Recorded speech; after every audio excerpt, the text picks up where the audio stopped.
When a rare earth mineral deposit worth $60 billion collides with a century-old territorial dispute, modern rocket launchers and World War I-era artillery engage in an eerie, cross-century dialogue amidst the tropical rainforest. On July the 26th, a steel storm erupted from Cambodian artillery positions. China's 90B rocket launcher made its global combat debut. Within just 7 minutes, 40 launch tubes completed 2 rounds of simultaneous fire, with 80 122mm rocket projectiles tearing through the air toward Thai positions. The automatic reloading system roared as it switched ammunition compartments, and with a single press of the accelerator, this steel colossus vanished into the depths of the jungle. As Thai reconnaissance troops trembled while reporting coordinates, the battlefield was left with only smoke and craters. Cambodian artillery forces maximized the 90B rocket launcher's mobility advantage. This export weapon, developed by China North Industries Corporation, employs a unique, disperse salvo withdraw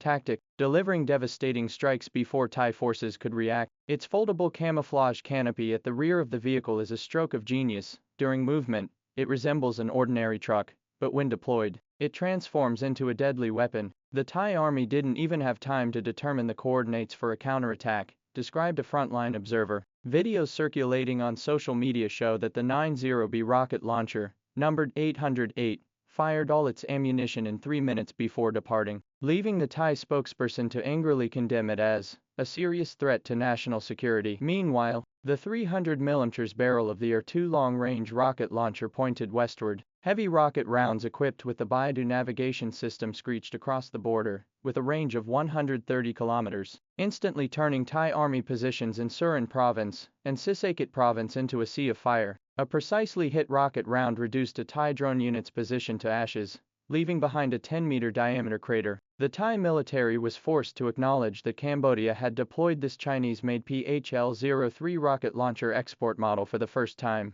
with its strike depth penetrating 10 to 15 kilometers into Thai territory, and explosions echoing continuously along the border. Under the pressure of losing the strategic high ground at Eggplant Mountain, the Cambodian military urgently mobilized these 2 powerful weapons, unleashing a steel storm to launch a fierce retaliation against the Thai military. The battlefield presented an absurd contrast. Cambodian soldiers, bare-chested and barefoot, moved through the rainforest, shouldering Chinese Type 69, 40mm rocket launchers to launch surprise attacks, while Type 81 light machine guns fired bullets like water toward Thai military positions. The humid climate made the camouflage uniforms cling to their skin like torture devices, and the distinctive jungle guerrilla warfare style of Southeast Asia was fully on display. A bare-chested Cambodian soldier, even barefoot, alternated between using the Type 81 light machine gun and the Type 69 rocket launcher to unleash a torrent of fire on Thai positions. Thai soldiers formed a United Nations of weapons, shouldering Chinese PW-78 82mm Recoilless rifles, carrying Israeli IWI Negev light machine guns on their waists,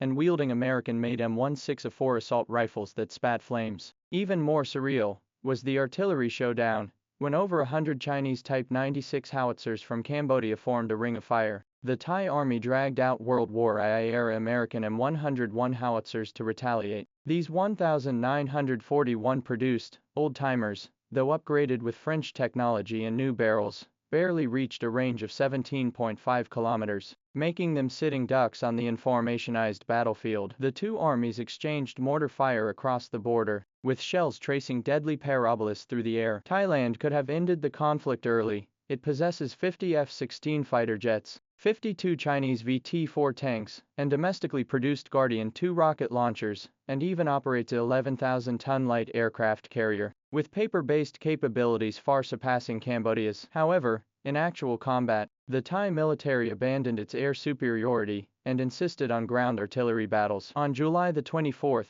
Thai F-16s precisely destroyed 2 Cambodian rocket artillery vehicles, but failed to sustain the pressure afterward. Cambodia's air defense weaknesses were exposed at this point. Soldiers carrying Fa-Nu-6 man-portable missiles fired futilely at the sky, while the Chinese-supplied KS-1C medium-range air defense system was rendered ineffective against F-16s conducting low-altitude penetration maneuvers. Desperate Cambodian troops were forced to withdraw their precious M70 rocket launchers 150 kilometers to avoid airstrikes. In a statement on the afternoon of the 26th, a Thai army spokesperson could not hide his anger, stating that Cambodia's use of long-range rocket launchers constitutes a direct threat to national security, and that the Thai military is preparing corresponding retaliatory actions. On the front lines, Thai soldiers continue to operate a peculiar combination of Chinese-made PW-78 Recoilless rifles, Israeli machine guns, and American-made rifles, relentlessly unleashing firepower on Cambodian positions. The spark for the conflict was ignited on July the 16th. 3 Thai soldiers stepped on landmines in the disputed area, with one losing his right leg. Thailand accused Cambodia of violating the Ottawa Mine Ban Treaty, while Cambodia countered that the landmines were remnants from the 1980s war. A week later, Thailand downgraded diplomatic relations, and hostilities erupted. The underlying tensions stem from border disputes rooted in the 1904 French colonial era. In 1962, the Hague Tribunal ruled that the Preah Vihear Temple belonged to Cambodia, but the ownership of the surrounding 4.6 square kilometers of land remained unresolved. In 2024, the discovery of rare earth minerals worth $600 billion in the region ignited this powder keg. Political maneuvering followed. Thailand's former Prime Minister Prayut Chan-o-cha was suspended over the phone call scandal, and acting Prime Minister Prayut Chan-o-cha adopted a hardline stance toward Cambodia to secure military support. Cambodia's Hun Sen family, meanwhile, used the conflict to project an image of defending sovereignty. Interestingly, this war served as a testing ground for Chinese military equipment. Cambodia's 90B rocket launchers exchanged fire with Thailand's Chinese-made Senior 4 rocket launchers. Cambodia's R2 long-range artillery engaged in a steel dialogue with Thailand's WS-1B long-range artillery. China's diplomatic dilemma thus became evident. While calling for a peaceful resolution, Thailand insisted on bilateral talks only under the premise of territorial integrity, and rejected multilateral mediation. Meanwhile, the United States quietly made its move. The Pentagon lifted operational restrictions on F-16s and provided real-time data link support, turning Southeast Asia into a chessboard for great power rivalry. After the Cambodian military announced successful artillery strikes on Thai border positions in Surin Province and Sisaket Province, Thai forces continued to reinforce their troops late on the 25th. As of the 26th, both sides continued to engage in artillery exchanges under drone surveillance, with long-range rocket artillery targeting high-value objectives. Although Thailand deployed suicide squads in the early hours of the 25th to retake the strategic high ground of Eggplant Mountain, it did not gain a significant advantage in the overall artillery battle.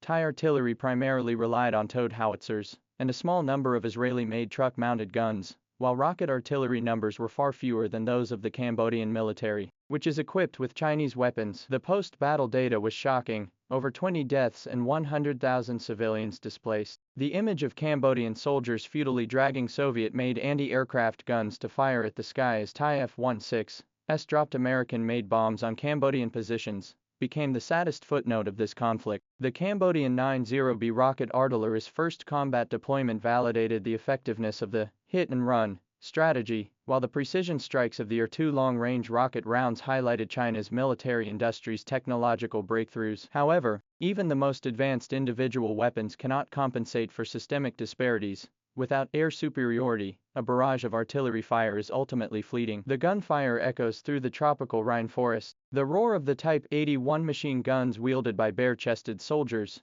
intertwines with the piercing screech of Chinese rocket artillery. Rare earth mines worth $600 billion are being stained by smoke and blood. Deep within the jungle, those automatically loading barrels and soaring fighter jets continue to await humanity's resolution of the century-old enmity through wisdom rather than gunpowder.